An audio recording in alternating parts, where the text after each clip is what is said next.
Hello everybody, Glass Half Dead here, and today we are looking at Tyranids and how to... No, we're not. Wrong video, hold on. Hello everybody, Glass Half Dead here, and today we are looking at the Tyranid unboxing of the unique Commander. So, for anyone that doesn't know and doesn't pay any attention to YouTube analytics, and why would you, Tyranids are one of the factions that you wouldn't expect that has a die-hard following. The other faction being Necrons. For some reason, Kill Team discussion on Tyranids gets a lot more views than I would expect. Okay, here we go. What have we got? We look at the model first, of course. And here we have a Broodlord. Now, for anybody curious, which I assume is most of you, this model may look very, very similar to the Patriarch model from Genestealer Cults, but it is different. So if we look at this guy on his side, no, let's not do that. Can we do that? Okay. So we see these spines here are clearly spiked, whereas these ones are clearly ridged, much like a Tyranid. We have that thing on the front. He does not have that. They're very minor differences, but they are different models. Obviously, the main difference is this guy will be sat on a Tyranid style spore spike thing. I don't know what that's actually called. Whereas this guy's on a sewer. Apart from that, they are the same size model and they do come on the same size base. I have actually put this guy on a bigger base than he's meant to be on. Oh no, it fits. I'm talking crap. This is the model. I don't know what more to add to it. It's a nice model, it's big, it looks scary, it looks how a Broodlord should look. Cool. Then we get ourselves over to everything else, the rules. Firstly this. Yep, that's what you'd expect, I think. That is his data card, as you'd expect. I'm not doing a rundown of his stats. I've already done that on a video, but there you go. Rending clause. And here we have his unique talent tree, specialism tree, whatever it's called. Level 131 points. Voracious. Add 1 to this model's attacks characteristics, giving him 7 attacks. That's a bit beastly. All hitting on 2s, let's not forget. Level 2, 151 points. Omnipresent Infamy. If this model is in your kill team, you can add or subtract 1 from the result when you roll to determine a mission. Level 3, 171 points. Feed on Minds. Each time this model takes an enemy specialist out of action in the fight phase, you gain a command point. Now that is nice. That does sound good. Level 4, 196 points. Sow Fear and Death. If this model was in your kill team and not out of action after all casualty rolls have been made after a mission, roll a d6 for each opponent that played that mission. On a 5+, the player being rolled for loses 1 morale.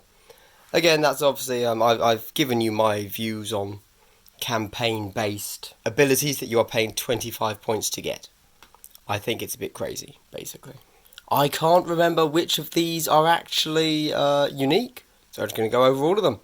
Voracious Appetite for 2 command points. Use this tactic when you choose a commander to fight in the fight phase. You can reroll failed wound rolls for that model's attacks until the end of the phase. That's not bad. You're only strength 5, so you will need to be bumped up to... So you're never going to be getting 2s on your wound roll, so that is potentially useful. And of course you are having 6 attacks with a Broodlord. Alpha Warrior. 1 command point. Tyranid Prime only. Use at the start of the shooting phase. As long as this model is not shaken, you can add 1 to hit rolls for friendly models within 6 inches of this model. I think that's really good. Very good card. It's a must-have for your Tyranid Prime. Then we get a Broodlord Aura. So Broodlord only. Which is a bit questionable, because if you're taking a Broodlord, you probably don't care about buffing other people. But let's see what it says. As long as this model... so use it at the start of the movement phase. As long as this model is not shaken, subtract 1 from the leadership characteristics of enemy models while they are within 6 inches of this model. So obviously that makes sense compared to what I just said. You're not buffing your guys, you're debuffing the enemy. I like it. -1 leadership is useful. What's your leadership? 10. Yeah, you're fine. The horror. Now, I know that all of these are in the basic rulebook, but I'm going to read them anyway, because why not? That's my main viewpoint. The horror has a warp charge value of 5. If manifested, select an enemy model within 18 inches that is visible to the psyker. Until the start of the next psychic phase, that model must subtract 1 from their hit rolls and leadership characteristic. Now, if you take this, plus your terrifying reputation, they're -2 leadership. That's pretty nice. Catalyst. Catalyst has a warp charge value of 5. If manifested, select a friendly model within 18 inches of the psyker. Till the start of the next psychic phase, roll a d6 each time that model loses a wound. On a 5+, that wound is not lost. If a model already has an ability, choose one, reroll ones. Useful. I mean, you do only have, 6 wounds. If you're doing an army of 1 type mission, you might need the durability. Dominion has a warp charge value of 4. Blimey. If manifested, select a friendly model within 18 inches of the psychic that has the instinctive behaviour ability. Until the start of the next psychic phase, that model ignores its instinctive behaviour ability and automatically passes nerve tests. And that's a bit meh. And there you go, everybody. That is an overexposed camera. There we go. That is the Tyranid Broodlord, and that also means that I have now covered every single one of the currently released commanders. Very nice. Good job, me. Good job, you guys, for sticking in there. My gosh, this is not exciting content. However, I would like to throw it out there to everybody that watches me.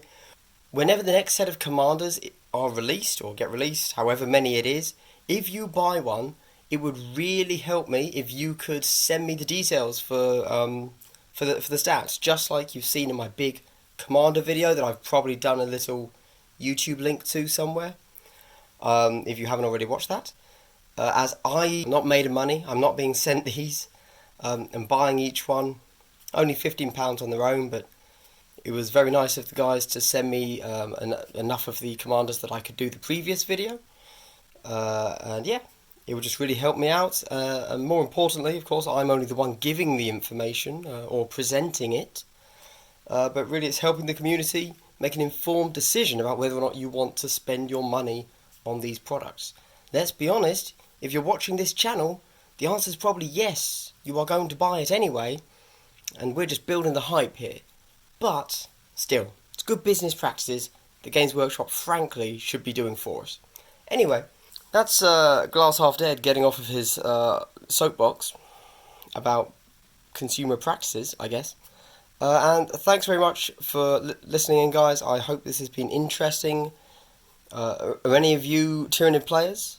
If so, what lists do you run? Have you tried a big bug list? Have you tried a swarm? What's working for you? Hope you've had a great day. This is Glass Half Dead, logging out.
It's my little towel dude, yeah.